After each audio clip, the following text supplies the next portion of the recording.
मनोबुद्ध्यहङ्कारचित्तानि नाहं न च श्रोत्रजिह्वे न च घ्राणनेत्रे न च व्योमभूमिर्न तेजो न वायु चिदानन्दरूपा शिवोऽहं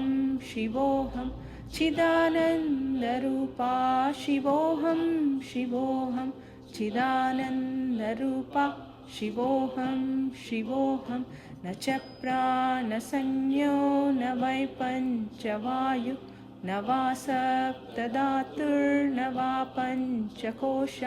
न वा पाणिपादौ न चोपस्थपायु चिदानन्दरूपा शिवोऽहं शिवोऽहं चिदानन्दरूपा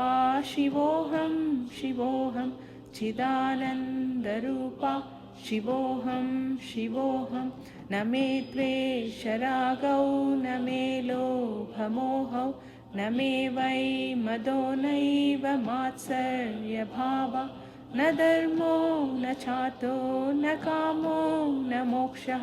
चिदानन्दरूपा शिवोऽहं शिवोऽहं चिदानन्दरूपा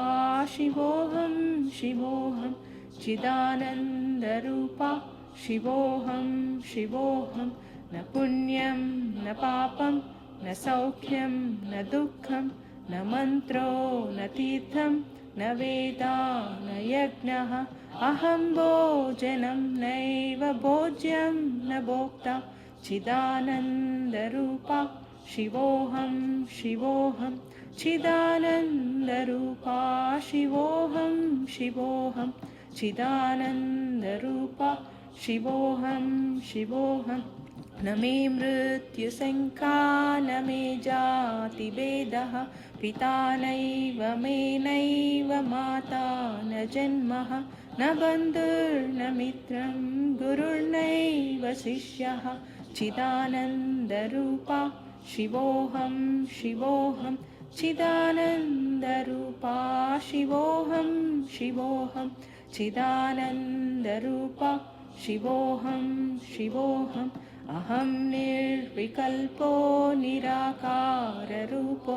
विभुत्वाच्च सर्वत्र सर्वेन्द्रियाणां न चासङ्गतं नैव मुक्तिर्न मेयः चिदानन्दरूपा शिवोऽहं शिवोऽहं चिदानन्दरूपा